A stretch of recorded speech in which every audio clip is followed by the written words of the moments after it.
Olá, vamos à segunda parte do vídeo sobre regra de 3, aqui especificamente regra de 3 composta, aquela que envolve 3 ou mais grandezas. Quando há duas grandezas somente, nós temos uma regra de 3 simples. Vamos para o primeiro exemplo de regra de 3 composta, que diz aqui que 30 costureiras trabalhando 9 horas por dia fazem 36 vestidos de certo modelo em 8 dias. Quantos dias serão necessários para 36 costureiras fazerem 96 vestidos desse mesmo modelo, trabalhando 8 horas por dia e não 9?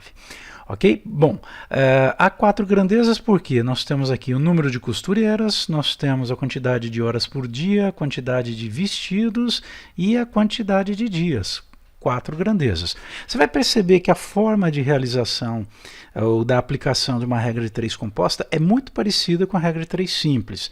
Há uma diferença na montagem da proporção, uma pequena diferença, e na análise de proporcionalidade. Então, qualquer dúvida, assista ali a primeira parte desse vídeo. Na análise de proporcionalidade, nós vamos ter que ver como é que eu vou analisar a proporcionalidade de 4 grandezas de uma vez. Não, não dá. Você sempre vai fazer de forma pareada, de 2 em 2. Então vamos aqui à resolução. Aqui nós temos as grandezas destacadas. Vamos montar uma tabela como a gente fez com a regra de 3 simples. Então eu tenho aqui, olha, o número de costureiras, uma das grandezas, a quantidade de horas por dia, quantidade de vestidos e a quantidade de dias. A primeira coisa a se destacar aqui, qual é a grandeza em que nós teremos o x, a incógnita? É a quantidade de dias, é aqui que vai estar o x. Quantos dias serão necessários? X. Agora eu faço uma análise de forma pareada, sempre a partir da quantidade de dias.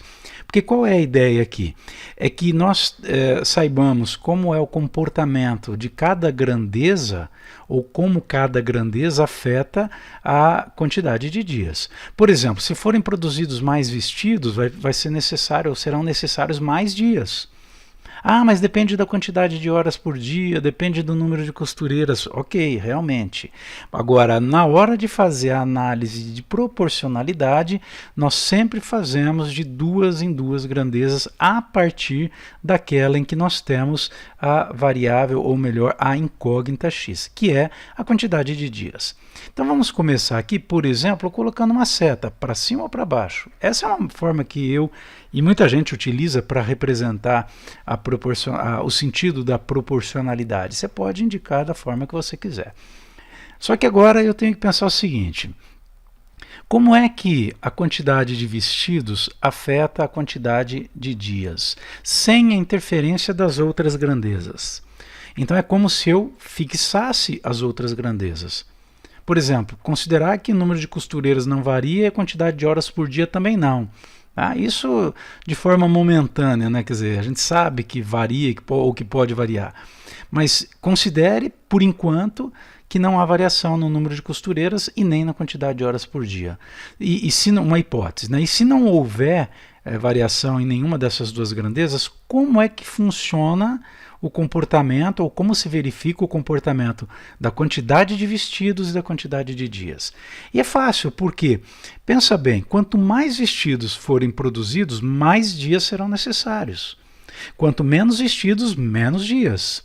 Ou, se você ficar mais dias produzindo, você vai produzir mais vestidos. Se você ficar menos dias produzindo, você vai produzir menos vestidos. Quer dizer, então, que as duas grandezas têm setas no mesmo sentido. As duas para cima. Se uma está para cima, a outra também está. Se eu colocar a primeira para baixo, a segunda também vai ser para baixo.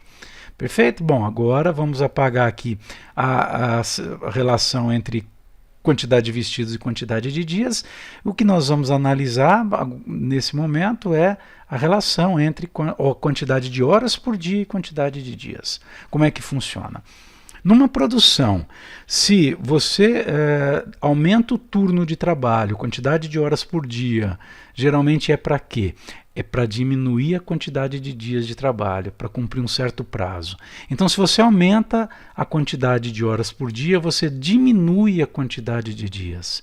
Ou se você diminui a quantidade de horas por dia, você aumenta a quantidade de dias. Portanto, se uma seta está para cima, a quantidade de dias, a outra vai estar para baixo. Sentidos opostos, sentidos inversos, ok? Vamos agora pensar na relação entre a quantidade de dias e o número de costureiras, essa relação aqui, certo? Como é que funciona? Se você contrata mais costureiras, geralmente é para diminuir também, né, o prazo, ou para aumentar a produção, ok, mas pensando em prazo, é para diminuir a quantidade de dias para cumprir um certo prazo. Então, aumentando o número de costureiras, você diminui a quantidade de dias. Diminuindo o número de costureiras, você aumenta o número de dias. Quer dizer, então, que a seta aqui também é no sentido inverso em relação à quantidade de dias. Pronto, agora eu tenho aí, né, toda a análise a partir da quantidade de dias. Cuidado, tá?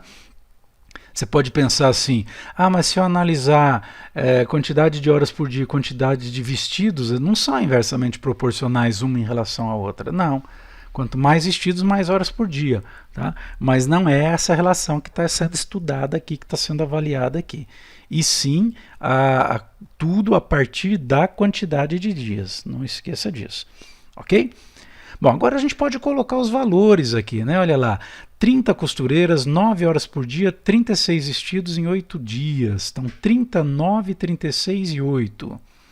30, 9, 36 e 8. Eu já poderia ter colocado antes essas quantidades, mas não coloquei só para evitar de achar que as setas dependem dos valores. Está aumentando, mas aqui não está aumentando o valor. Não é isso, tá certo?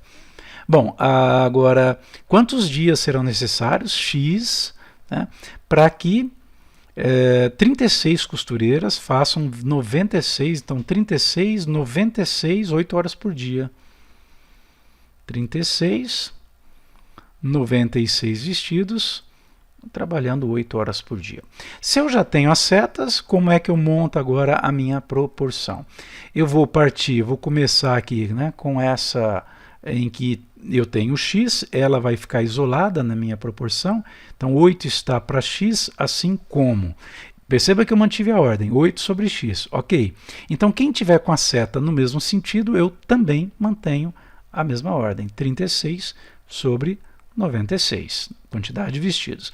Quem está com seta no sentido inverso, eu vou inverter, vou multiplicar razões aqui, então aqui vai ficar 8 sobre 9.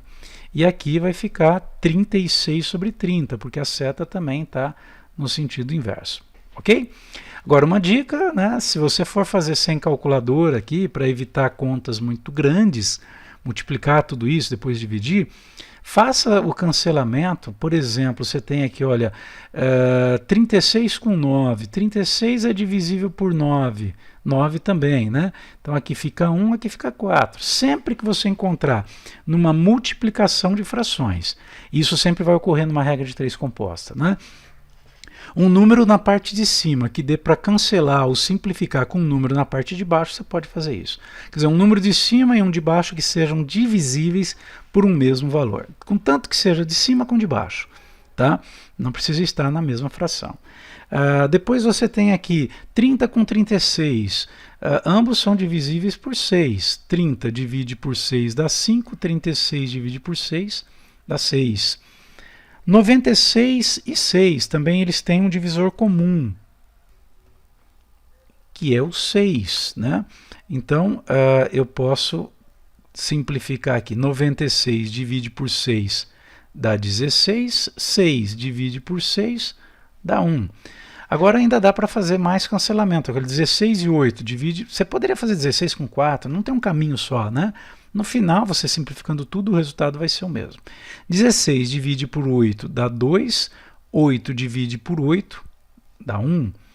Quem mais? 2 e 4. Você pode dividir aqui por 2 dá 1. 4 por 2 dá 2.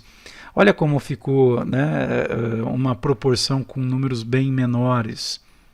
Embora possa parecer trabalhoso todo esse cancelamento, é muito menos do que você fazer na mão, por exemplo, todas essas contas. 2 que multiplica 1 vai dar 2. Tá? 1 que multiplica 1 que multiplica 5 vai dar 5. Tá aí. Portanto, 2x multiplicando em cruz, aplicando a propriedade fundamental das proporções, 2x é igual a 8 vezes 5. Eu já vou colocar 40 aqui. Portanto, x igual a 40 sobre 2 Opa, falhou aqui. 40 sobre 2, x é igual a 20. Serão necessários, portanto, 20 dias. Tá ok?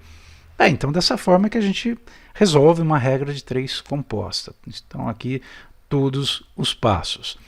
Eu vou, para não ficar muito extenso, eu vou deixar o nosso próximo exemplo para a parte 3, para a parte 3 aqui do nosso vídeo, que é uma questão do Enem que envolve regra de 3.